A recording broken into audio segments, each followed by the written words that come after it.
പ്രിയപ്പെട്ട വിദ്യാർത്ഥികളെ, കഴിഞ്ഞ ക്ലാസ്സിൽ നമ്മൾ അയോണിക ബന്ധനം, അയോണിക് ബോണ്ട് വിശദമായിട്ട് പഠിച്ചു കഴിഞ്ഞു. ഇന്ന് നമ്മൾ ചർച്ച ചെയ്യുന്നത് കോവാലന്റ് ബോണ്ട് സഹസംയോജക ബന്ധനം. ഇതെന്താണെന്നുള്ളത് നമ്മൾ ആദ്യത്തെ ക്ലാസ് പറഞ്ഞിരുന്നു. റഫ് ഐഡിയ നമുക്ക് തന്നിട്ടുണ്ടായിരുന്നു. ഇലക്ട്രോണുകൾ പങ്കുവെക്കുന്നത് മൂലമുണ്ടാകുന്ന രാസബന്ധനമാണ് സഹസംയോജക ബന്ധനം. The chemical bond formed as a result of the sharing of electrons. The chemical bond formed as a result of the sharing of electrons are called covalent bond. ഇലക്ട്രോണുകൾ പങ്കുവെക്കുന്നത് മൂലമുണ്ടാകുന്ന രാസബന്ധനം.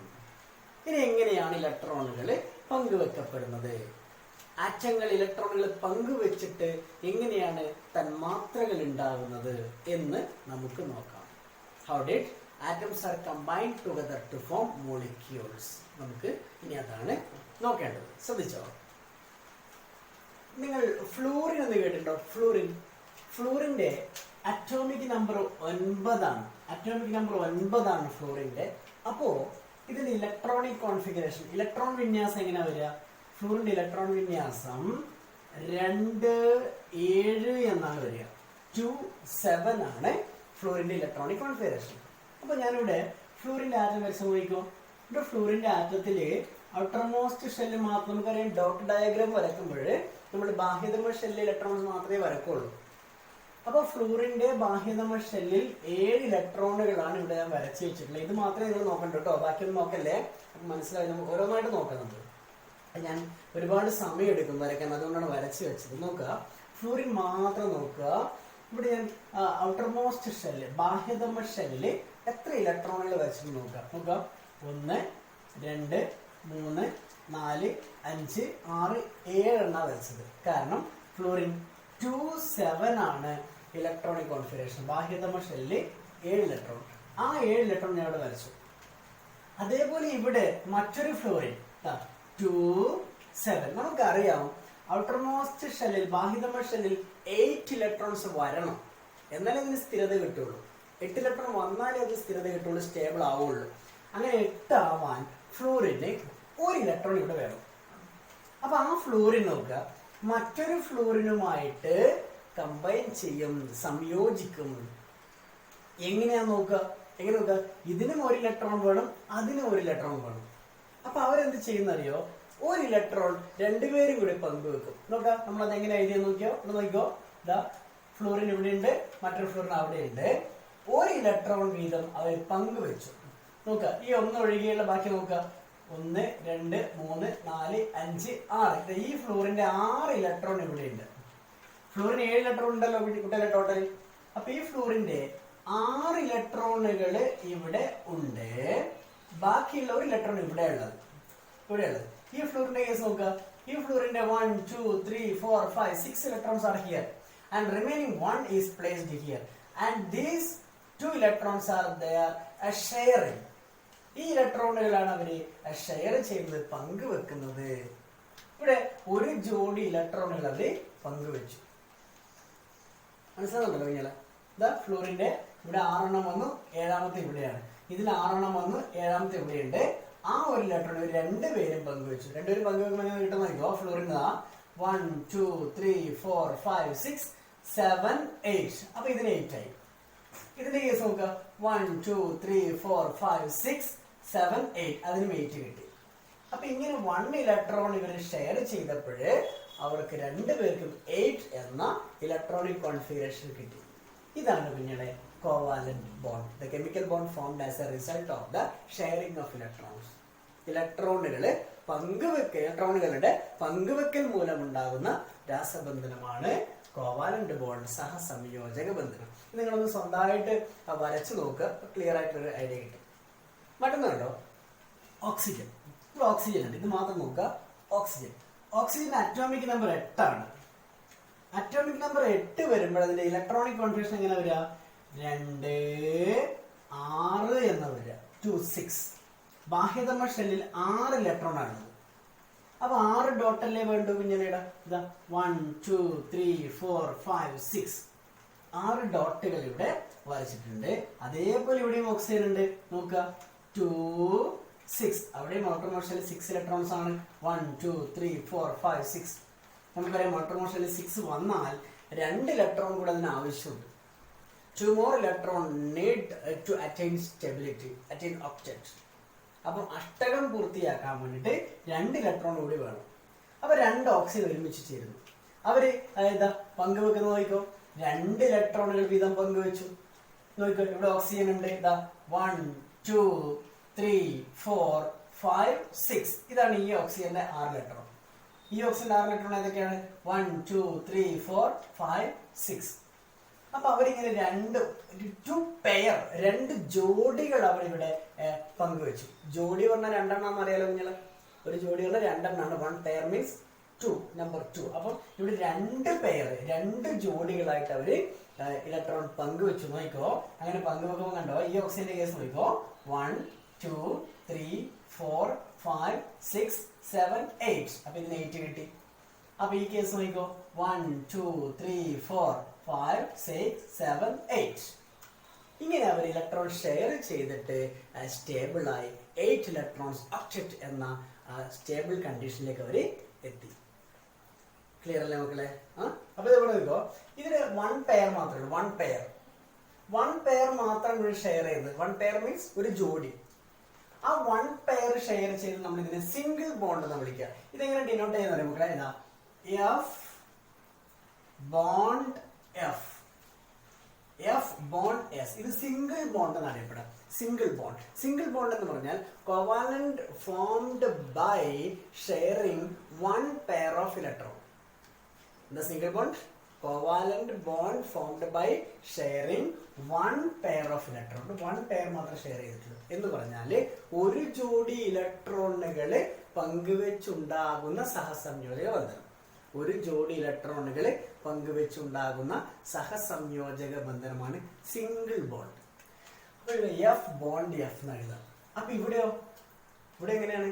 Covalent bond formed by sharing 2 pairs, sharing 2 pairs of electron. ഇവിടെ 2 ജോഡി ഇലക്ട്രോണുകൾ പങ്കുവെച്ചിട്ടുണ്ട്. 2 ജോഡി electron പങ്കുവെച്ച് നമ്മൾ എങ്ങനെ ഡിനോട്ട് ചെയ്യാന്നറിയോ? ഓ ഡബിൾ ബോണ്ട് ഓ. 2 വരെയുണ്ട്. ഓ ഡബിൾ ബോണ്ട് ഓ. ഇങ്ങനെയാണ് ഇതിനെ ഡിനോട്ട് ചെയ്യാം. ഓ ഡബിൾ ബോണ്ട് ഓ. ഇനി നമുക്ക് മറ്റൊരു കേസ് നോക്കാം. നൈട്രജന്റെ അറ്റോമിക് നമ്പർ 7 ആണ്. 7 ആണ് അറ്റോമിക് നമ്പർ വരിക. അപ്പൊ ഇലക്ട്രോണിക് കോൺഫിഗറേഷൻ, ഇലക്ട്രോണിക് എങ്ങനെ വരിക? 2 5. 5 ഇലക്ട്രോൺസ് ആണ് ഔട്ടർ മോസ്റ്റ് ഷെല്ലിനകത്ത് ഉള്ളത്. 5 ഇലക്ട്രോൺസ് ഉണ്ടാകുമ്പോൾ നമ്മൾ 5 ഡോട്ട് വരച്ച് 1 2 3 4 5. അതേ നൈട്രജൻ എവിടെ ഉള്ളത്? 2 5. അവിടെ 5 ഇലക്ട്രോൺസ് ആണ് നമ്മൾ ഡോട്ട് ചെയ്തത്. ഇനി 5 ഇലക്ട്രോൺസ് ഉണ്ടാകുമ്പോൾ നമുക്കറിയാം 3 more electron needed to attain stability. 3 ഇലക്ട്രോണുകൾ കൂടി കിട്ടിയാലാണ് അത് സ്ഥിരത കൈവരിക്കുക. അപ്പൊ ഇതിനും 3 ഇലക്ട്രോൺ വേണം, അതിനും 3 ഇലക്ട്രോൺ വേണം. അപ്പൊ അവരെങ്ങനെയാണ് കോവാലന്റ് ബോണ്ട് അത് ഷെയർ ചെയ്തിട്ട് എങ്ങനെ സ്റ്റേബിൾ ആയി നോക്കൂ. നോക്കുക, നൈട്രജൻ 1 2, അതിന്റെ 3 4 5 ഇലക്ട്രോൺസ്. ഇവിടെ നൈട്രജൻ 1 2 3 4 5 3 പെയർ ഇലക്ട്രോൺസ് അവരുടെ ഷെയർ ചെയ്തു. 3 pair. Covalent bond formed by sharing 3 pair. 3 ജോഡി ഇലക്ട്രോണുകൾ പങ്കുവെച്ചു. നോക്കുക, ഇനി നമുക്ക് എണ്ണി നോക്കാം. 1 2 3 4 5 6 7 8. ഇത് സ്റ്റേബിളായി. ഇവിടെ നോക്കുക, 1 2 3 4 5 6 7 8. അതും സ്റ്റേബിളായി. ഇതിൽ ഇവിടെ 3 പെയർ ഷെയർ ചെയ്തുകൊണ്ട് നമ്മളിതിനെ ട്രിപ്പിൾ ബോണ്ട് എന്ന് വിളിക്കുക. ട്രിപ്പിൾ ബോണ്ട് എൻ എന്നാണ് ഇതിനെ മാർക്ക് ചെയ്യുക. N triple bond N. N triple bond N. Single bond, double bond, triple bond. Clear അല്ല മക്കളെ? നിങ്ങളെ ബോർഡ് ക്ലിയർ ആയിട്ടുണ്ടോ അറിയില്ല. ഒന്നുകൂടെ അത് മൊത്തം നോക്കിക്കോ. ആദ്യം പോലെ ഒന്ന് സ്പീഡായിട്ട് പറഞ്ഞുതരാം. ഫ്ലോറിൻ നോക്കുക. ഫ്ലോറിൻ 2 7 ആണ്. ഔട്ടർ മോസ്റ്റ് ഷെല്ല്, ബാഹ്യതമ ഷെല്ല് 7 ഇലക്ട്രോണാണ് ഉള്ളത്. നമ്മൾ 7 ഡോട്ടുകൾ വരച്ചു. മറ്റൊരു ഫ്ലോറിനുമായിട്ടാണ് ഫ്ലോറിൻ കോവാലന്റ് ബോണ്ട് സഹസംയോജക ബന്ധനം രൂപീകരിക്കുന്നത്. അപ്പോൾ 2 ഫ്ലോറിൻ കൂടെ ഒരുമിച്ചാകുമ്പോൾ ഒരു പെയർ അവർ ഷെയർ ചെയ്തു. അത് 2 ഫ്ലോറിൻ്റെയും ഓരോ ഇലക്ട്രോണുകൾ അവർ പങ്കുവെച്ചു. ആ പങ്കുവെച്ച ഡോട്ട് ഡയഗ്രം ഒന്ന് നോക്കുക. എന്നിട്ട് അത് നമ്മൾ single bond F bond F എന്ന് എഴുതി. Single bond. രണ്ടാമത്തെ ഓക്സിജൻ ആണ്. ഇതേപോലെ 6 ഇലക്ട്രോൺ ഔട്ടർമോസ്റ്റ് ഷെല്ലുണ്ട്. അപ്പോൾ 2 ഇലക്ട്രോൺ കൂടി വേണം. ആ 2 ഇലക്ട്രോൺ കിട്ടാൻ വേണ്ടി 2 ഓക്സിജനുകൾ കൂടി ചേർന്നിട്ട് ഡബിൾ ബോണ്ട് ഉണ്ടാക്കി. They are sharing 2 pair of electrons. 2 ജോഡി ഇലക്ട്രോണുകൾ അവർ പങ്കുവെച്ചു. അപ്പോൾ O ഡബിൾ ബോണ്ട് O എന്നാണ് അതിനെ ഡിനോട്ട് ചെയ്യുക. മൂന്നാമത്തെയാണ് നമ്മൾ നൈട്രജൻ പറഞ്ഞത്. 2 5 ആണ്. 5 ഡോട്ട്സ് നമ്മൾ ഇട്ടു ഒരു നൈട്രജന്. രണ്ടാമത് നൈട്രജനും 5 ഡോട്ട്സ് ഇട്ടു.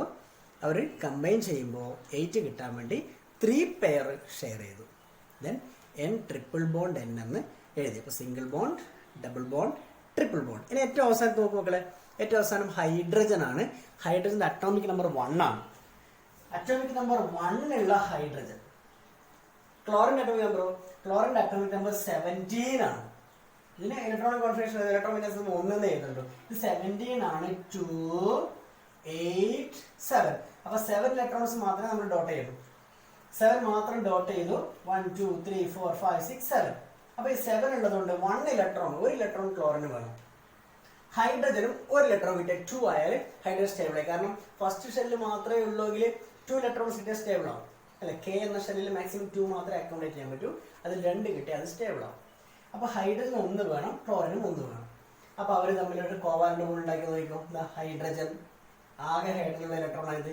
മറ്റൊന്നും കൂടെ കിട്ടിയപ്പോൾ 2 കിട്ടി. ക്ലോറിൻ 1 2 3 4 5 6 7 8. ക്ലോറിനും സ്റ്റേബിൾ ആയി. ഇതാണ് HCl എന്ന് പറയുന്ന compound. H single bond Cl, hydrogen chloride എന്ന് പറയുന്ന കോമ്പൗണ്ട്. ഇതാണ് HCl ആണിത്. ഇങ്ങനെ. ഇനി ഈ F സിംഗിൾ ബോണ്ട് F ന് നമ്മൾ F2 മോളിക്യൂൾ എന്നാണ് എഴുതാം.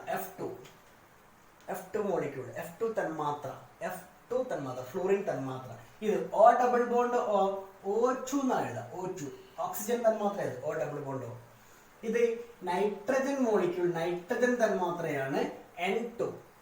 ഇത് നമ്മൾ HCl എന്ന് തന്നെ എഴുതാം. HCl, H single bond Cl, HCl എന്ന് എഴുതാം. ഇത്രയും ക്ലിയർ അല്ലേ മക്കളെ? പ്രശ്നമൊന്നുമില്ലല്ലോ. നമ്മൾ നോക്കിക്കോ. F single bond F fluorine തന്മാത്രയുടെ, ഫ്ലൂറിൻ മോളിക്യൂളിന്റെ കോവാലന്റ് ബോണ്ടിങ് ആണ് ആദ്യം എഴുതിയത്. രണ്ടാമത്തത് ഓക്സിജൻ മോളിക്യൂൾ, ഓക്സിജൻ തന്മാത്രയുടെ കോവാലന്റ് ബോണ്ടിങ് ആണ്. മൂന്നാമത്തത് നൈട്രജൻ തന്മാത്ര, നൈട്രജൻ മോളിക്യൂളിന്റെ കോവാലന്റ് ബോണ്ട്. അവസാനം എഴുതിയത് HCl തന്മാത്രയുടെ കോവാലന്റ് ബോണ്ടിങ്. ഇതൊക്കെ കാണാതെ വരയ്ക്കാൻ നിങ്ങൾ പഠിച്ചിട്ടുണ്ടാകും മക്കളെ. മറ്റൊന്നും കൂടി നമുക്ക് നോക്കാം. കാർബണും ക്ലോറിനും തമ്മിൽ, കാർബണും ക്ലോറിനും തമ്മിൽ ഉണ്ടാക്കുന്ന ഒരു സഹസംയോജക ബോധന കോവാലന്റ് ബോണ്ടാണ് ഇവിടെ വരച്ചിട്ടുള്ളത്. കാർബണിന്റെ അറ്റോമിക് നമ്പർ 6 ആണ്. അറ്റോമിക് നമ്പർ 6 വരുമ്പോൾ നമുക്ക് 2 4. ഇതാണ് ഇലക്ട്രോണിക് കോൺഫിഗറേഷൻ, ഇലക്ട്രോൺ വിന്യാസം 2 4 2 4. ബാഹ്യ കക്ഷത്തിൽ 4 ഇലക്ട്രോൺ. 4 വന്നാൽ നമുക്കറിയാം ഇനി 4 ഇലക്ട്രോൺ കൂടി കിട്ടിയാലാണ് കാർബൺ സ്ഥിരത കൈവരിക, സ്റ്റേബിൾ ആവുക. 4 ഇലക്ട്രോൺ കൂടുതൽ വേണം. ക്ലോറിൻ നോക്കുക. കാർബണും ക്ലോറിനും തമ്മിലാണ് പ്രവർത്തിക്കുന്നത്. ക്ലോറിൻ നോക്കുക. ക്ലോറിൻ ഇലക്ട്രോൺ വിന്യാസം ഞാൻ എഴുതുന്നു. 17 അറ്റോമിക് നമ്പർ 2 8 7. ക്ലോറിന് 1 ഇലക്ട്രോൺ ആണ് വേണ്ടത്. നോക്കുക, കാർബണിന് 4 ഇലക്ട്രോൺ വേണം, ക്ലോറിനോ 1 ഇലക്ട്രോൺ മാത്രമേ വേണ്ടൂ. അപ്പൊ അവിടെ അവർ കോവാലന്റ് ബോണ്ട് ഉണ്ടാക്കിയുണ്ടോ? ഇതാ ഇവിടെ ഒരു കാർബൺ ഉണ്ട്. കാർബണിന്റെ 1 2 3 4 ഇലക്ട്രോൺ ആയി കാണുന്നത്. ഇതൊക്കെ നമ്മൾ ക്ലോറിന്റെ വെച്ചിട്ട് കമ്പൈൻ ചെയ്തിട്ടുള്ളത്, ക്ലോറിൻ വെച്ചിട്ട് നമ്മൾ സഹസംയോജക ബോധന ഉണ്ടാക്കിയിട്ടുള്ളത്. നോക്കുക, കാർബണിന് 4 ഇലക്ട്രോണേ ഉള്ളൂ. 1 2 3 4 4 ഉള്ളൂ. ബാക്കിയുള്ള ഈ കോവാലന്റ് ബോണ്ട് സഹസംയോജനം ഉണ്ടാക്കിയ ബാക്കിയുള്ള ഇലക്ട്രോൺ ഒക്കെ ക്ലോറിന്റെ ആണ്.